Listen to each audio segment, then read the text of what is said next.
अरे भानुमति, ओ भानुमति, अरे सुनती हो? हाँ, क्या हुआ?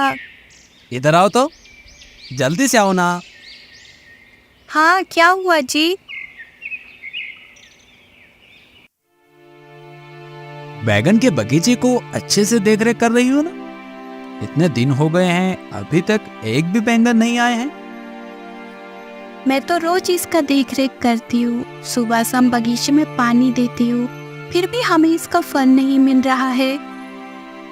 ठीक है ठीक है, तुम इसे अच्छे से देख रेख करना, मैं भी खेत में जाता हूँ।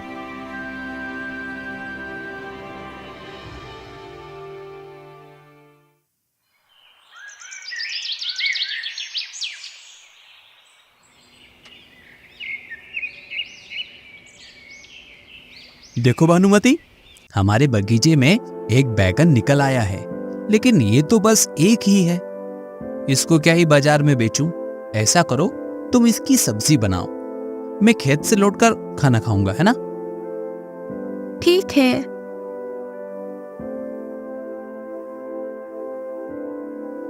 इतनी मेहनत करके मैंने इस बगीचे को पानी दिया, बदले में बस एक ही बैंगन मिला। धीरे धीरे काटो, मुझे धीरे धीरे काटो। अरे ये कैसी आवाज है? पर कहाँ से आ रहा है ये आवाज? धीरे धीरे काटो, मुझे धीरे धीरे काटो। अरे ये तो इस बैंगन से आ रहा है, क्या है इसमें? बाप रे बाप, मैं जल्दी यहाँ से भाग जाती हूँ।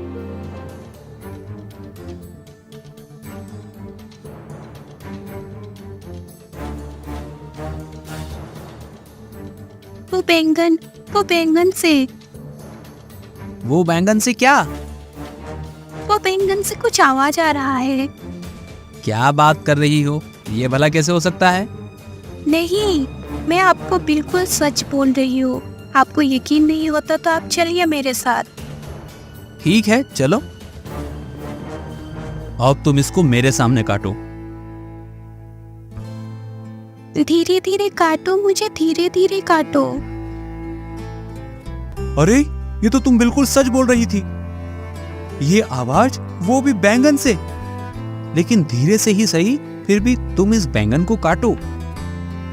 भानुमति धीरे धीरे बैंगन को काटती है।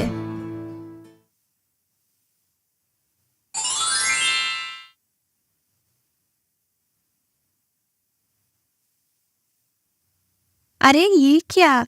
एक छोटी सी लड़की। हमारे तो कोई संतान नहीं है। मैं इस लड़की को अपनी बेटी स्वीकार करती हूँ।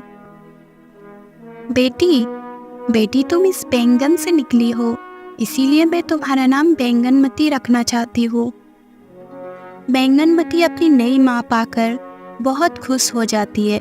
बैंगनमती धीरे धीरे बड़ी होने लगी। बढ़ती उम्र के साथ साथ वो दिखने में भी बहुत सुंदर थी।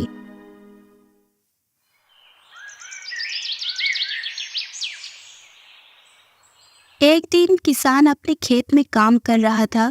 बैंगनमती पास ही अपने पिता के हाथ बटा रही थी। तभी उस राज्य का राजा अपना भेष बदलकर प्रजा का हाल पूछने निकले थे। तभी उसकी नजर खूबसूरत बैंगनमती पर पड़ती है। राजा पास में एक आदमी से पूछा, ये किसकी लड़की है? अरे इसी किसान की बेटी है।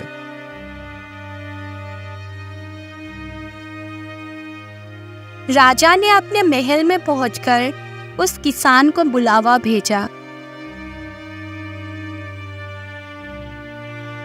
जी महाराज, आपने मुझे बुलाया, लेकिन मैं आपकी क्या सेवा कर सकता हूँ?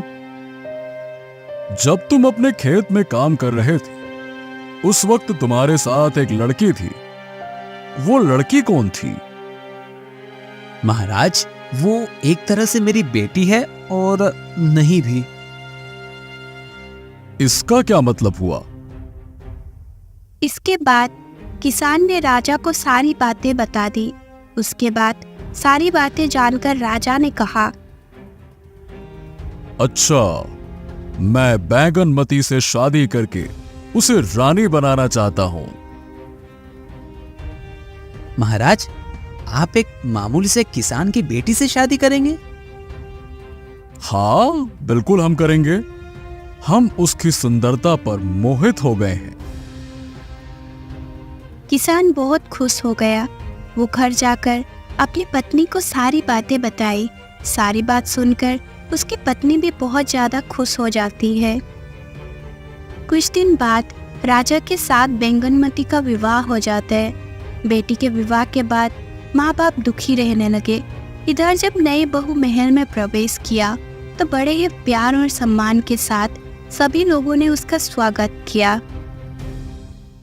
राजा ने अपनी नई पत्नी का नाम बैंगन सुंदरी रखा।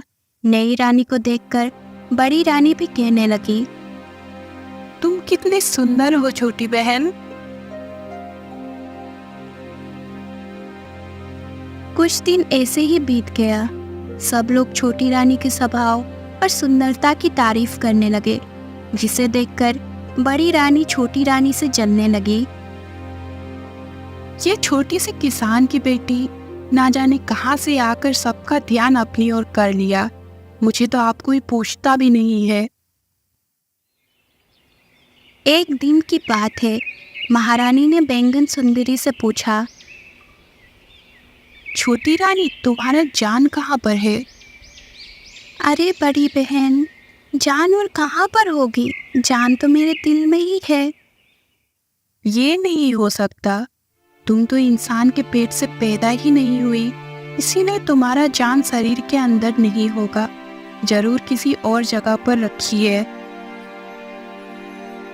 बड़ी बहन, तुम्हें ये बात मालूम करने की क्या आवश्यकता है?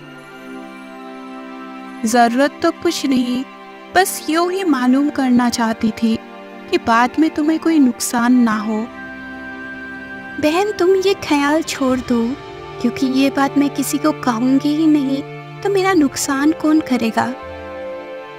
तो क्या तुम्हारी जान तुम्हारे शरीर में नहीं है? नहीं बहन, मेरी जान इसी शरीर में है। बात छुपाने से क्या होता है? असल बात तो अब खुल गई है। अब तुम बता भी दो, तुम्हारी जान कहाँ पर है?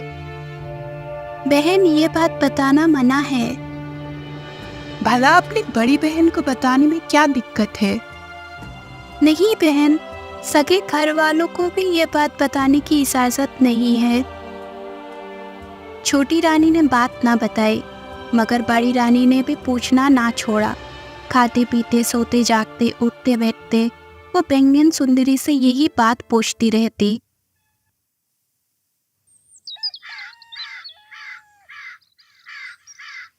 इसी तरह से 1 साल बीत गया।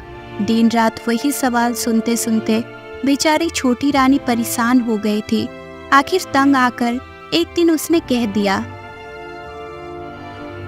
अच्छा, किसी दिन बता दूंगी बहन। बैंगन सुंदरी, याद रखना, तुमने वादा किया है, रानी होकर झूठ ना बोलना। आज मैं बिना सोचे समझे क्या कह डाला। अब तो बड़ी रानी को ये बात बतानी ही पड़ेगी कि मेरा जान किस चीज में है। अगर मैं नहीं बताऊंगी तो झूठी बनूंगी। अब मैं क्या करूं? फिर छोटी रानी राजा के पास गई और बोली, महाराज, अगर मैं मर जाऊं तो मेरी लाश को जला मत देना। चुप रहो रानी, ऐसी बात मत कहो। नहीं महाराज, मेरी सारी बातें सुन लीजिए। अगर मैं मर जाऊं तो इस महल के बाहर कहीं दूर, जहां लोगों का आना जाना ना हो, वहां पर एक मकान बना देना और उसी मकान में मुझे पलंग सहित रख दीजिएगा। रानी, तुम चुप करो। ये बातें तुम मुंह पर मत लाओ। हाँ महाराज, अभी चुप हो जाती हूँ। बस आखिरी बात सुन लीजिए। उस मकान में बहुत सारा अनाज, दाल, चावल, नमक, तेल, चीनी और पानी की व्यवस्था कर दीजिएगा। कुछ दिन बीत गए। फिर बड़ी रानी ने छोटी रानी से पूछा, छोटी रानी, तुमने बताया नहीं कि तुम्हारी जान कहाँ पर है? तो क्या बहन, सचमुच बताना ही पड़ेगा। तुमने वादा किया है, अब क्या तुम उसे पूरा नहीं करोगी? अगर मैं बता दूंगी तो तुम जरूर मेरी जान ले लोगी। राम राम, ये क्या कहती हो? मैं भला ये क्यों करूंगी? अच्छा, थोड़े दिन और ठहर जाओ, मेरे बच्चे को जन्म लेने दो, उसके बाद बता दूंगी। ये बात सुनकर कि छोटी रानी का बच्चा होने वाला है, बड़ी रानी और ज्यादा जलने लगी। अगर तुम अभी नहीं बताओगी तो मैं पूरे राज्य में ढिंढोरा पिटवा दूंगी कि छोटी रानी रानी होने पर भी मामूली लोगों की तरह झूठ बोलती है। अच्छा तो लो सुनो, मेरे पिता के खेत के करीब एक कुआं है। उस कुएं के अंदर एक लकड़ी का संदूक है। उस संदूक में एक सोने की डिब्बा है। डिब्बे के अंदर एक माला है। वो माला ही मेरी जान है। छोटी रानी, तुम्हारी किस्मत बहुत अच्छी है जो तुम्हारी जान को कोई खतरा नहीं है। देखो, वो कुएं के अंदर एक संदूक, वो संदूक के अंदर एक डिब्बा और डिब्बे के अंदर एक माला में है। तुम्हारी जान को भला कौन ले सकता है? दूसरी तरफ हम जैसे लोगों की जान देखो, इतनी सस्ती है कि जरा कना दबाया नहीं, जान निकल गई। खैर, तुम सही सलामत रहो। बड़ी रानी वहां से चली गई। फिर वो एक दासी से कहकर एक गोटा खीर को वहां पर बुलाया। देखो, अगर तुम मेरे एक काम कर दोगे तो मैं तुम्हें 10 सोने की मोहर दूंगी। क्या काम है महारानी जी? फिर महारानी ने बैंगन सुंदरी के पिता के खेत के बारे में बताया। वहाँ पर एक कुआं है और कुएं के अंदर संदूक है और संदूक के अंदर एक डिब्बा है और वो डिब्बा को तुम चुपचाप निकाल लाओ। और हाँ, किसी को कानों कान खबर ना हो। गोटाखेर उसी वक्त कुएं से डिब्बा खोदकर ले आया। महारानी, ये लीजिए आपका डिब्बा। उधर कुएं से डिब्बा निकालते ही बैंगन सुंदरी की तबीयत खराब रहने लगी। इधर बड़ी रानी ने डिब्बा से माला निकाली और उलट पलट कर देखी। जैसे ही वो माला को अपने गले में डाली, उसी वक्त बैंगन सुंदरी तड़पने लगी और उसका शरीर ठंडा पड़ गया। पूरे महल में कोहराम मच गया। राजा भी रोने लगे। तभी राजा को बैंगन सुंदरी की उस दिन की बातें याद आने लगी। उसने उसी वक्त मंत्री को बुलाया और कहा, मंत्री, जितना जल्दी हो सके बैंगन सुंदरी के लिए राज्य के बाहर एक मकान बनवाया जाए। अब मकान का क्या होगा महाराज? अब रानी के मृत शरीर को जला देना चाहिए। नहीं, बैंगन सुंदरी की यही इच्छा थी। राज्य के बाहर जहां लोगों का आना जाना ना हो, वहां एक मकान बनवाया जाए और बैंगन सुंदरी को पलंग समेत यहां पर पहुंचा दिया जाए। ये सब के अलावा राजा ने वो सब आदेश भी दी जो बैंगन सुंदरी ने राजा से कहा था। आपकी जैसी इच्छा महाराज। बैंगन सुंदरी ने जैसे कहा था, बिल्कुल वैसे ही एक मकान बनवा दिया गया और बैंगन सुंदरी को पलंग समेत वहां पर लेटा दिया गया।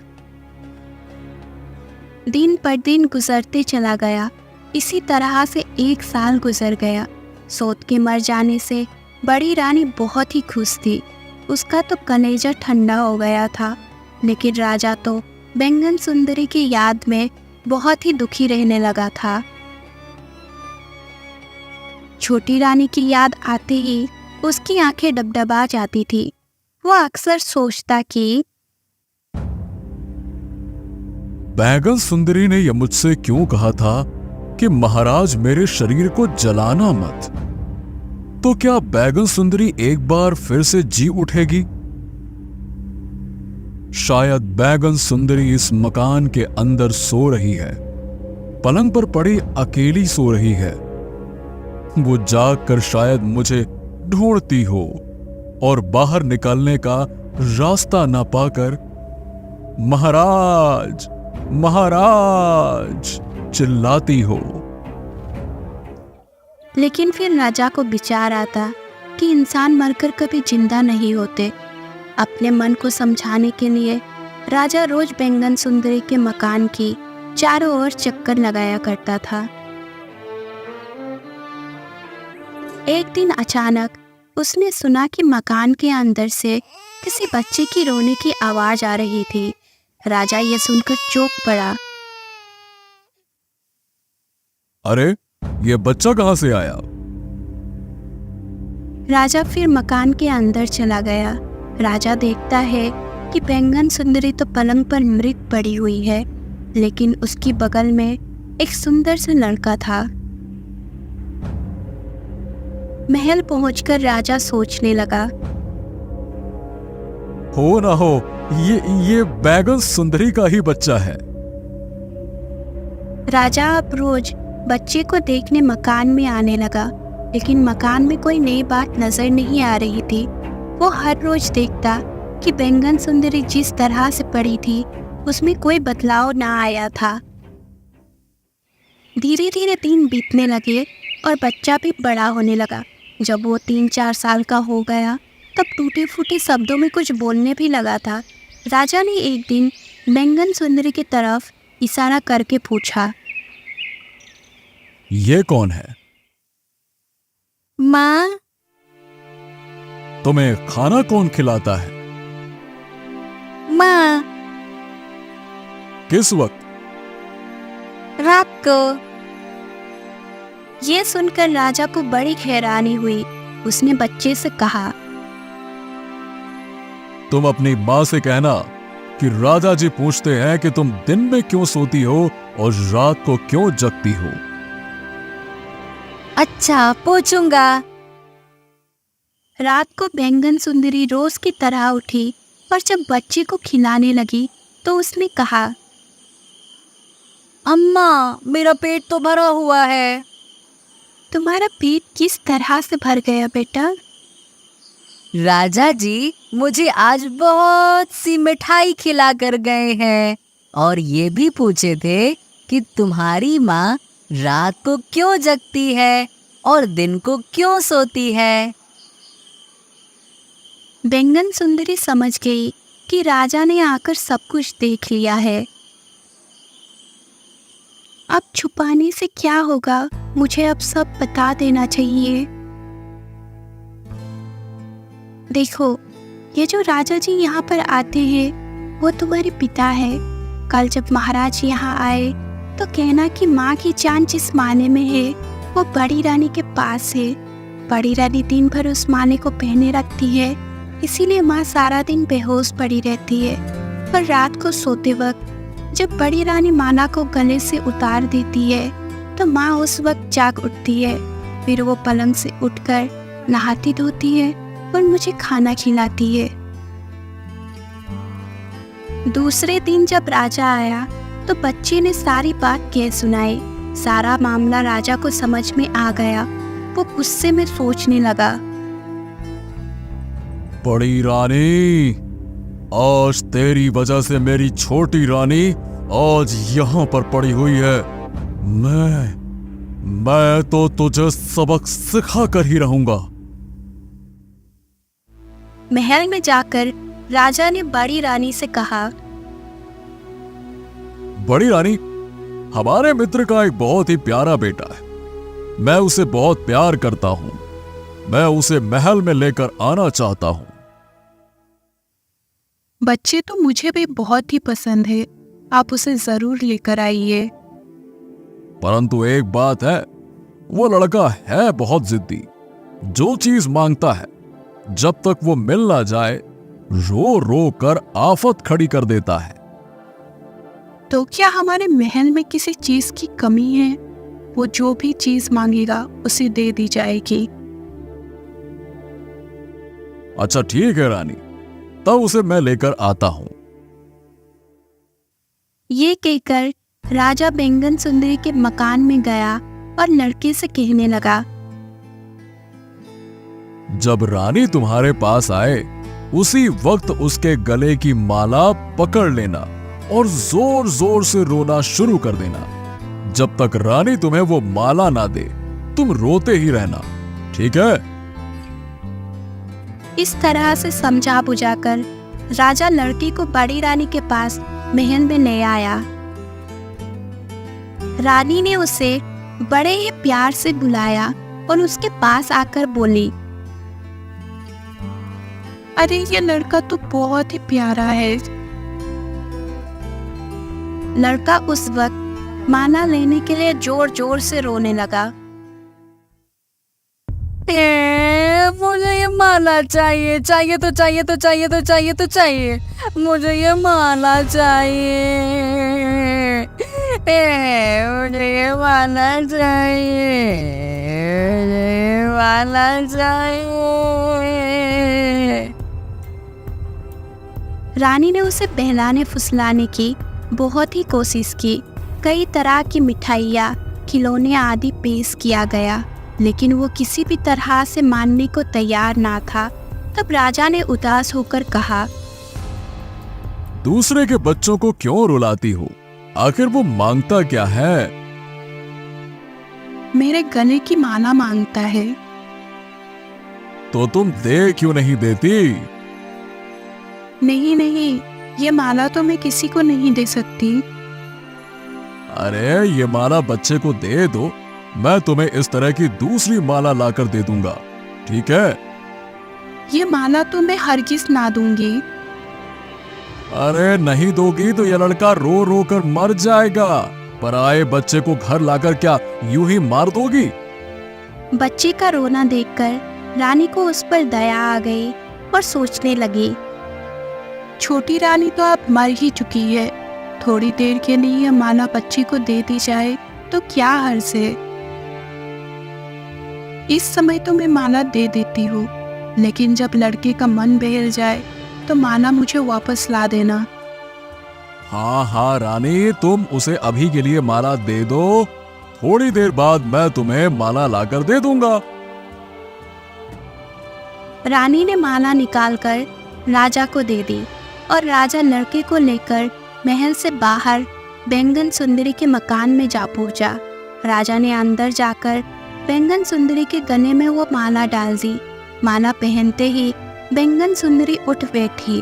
राजा ने बैंगन सुंदरी से कहा, वो आज मैं बहुत ज्यादा खुश हूं सुंदरी, लेकिन तुमसे एक विनती है। अभी 2-4 दिन के लिए तुम यहीं पर रहो, बाद में मैं तुम्हें महल लेकर जाऊंगा। उस रात राजा जब राजमहल पहुंचा तो बड़ी रानी ने पूछा, आज इतनी रात तक कहाँ पर रह गए थे आप? मैं अपने सेनापति और मंत्रियों से सलाह मशवरा कर रहा था। क्या सलाह मशवरा कर रहे थे आप? एक दूसरे देश का राजा हमारे देश पर हमला करने वाला है, इसीलिए तुम्हारी सुरक्षा को देखते हुए ये सलाह दे रहे थे कि तुम्हें कहां पर छुपा कर रखा जाए जहां पर तुम सुरक्षित रह सको। हे राम, ये युद्ध के नाम से तो मुझे बड़ा ही डर लगता है। तो क्या फैसला किया है आपने? मैंने सोचा कि हमारे महल का गुप्त तहखाना, वहां पे मैं तुम्हें छुपा कर रखूं। तो जल्दी ही मेरी तहखाने में जाने की तैयारी कीजिए।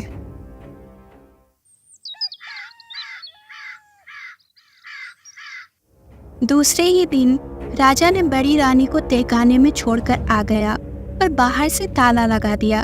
सैनिकों को आदेश दिया कि अब सारी उम्र के लिए बड़ी रानी इसी कैद खाने में रखा जाएगा। अगले सुबह राजा बैंगन सुंदरी और अपने बेटी को महल में लेकर आ गया। वो एक सुखी परिवार की तरह रहने लगे, जबकि बड़ी रानी वही कैद खाने में सड़ती रही।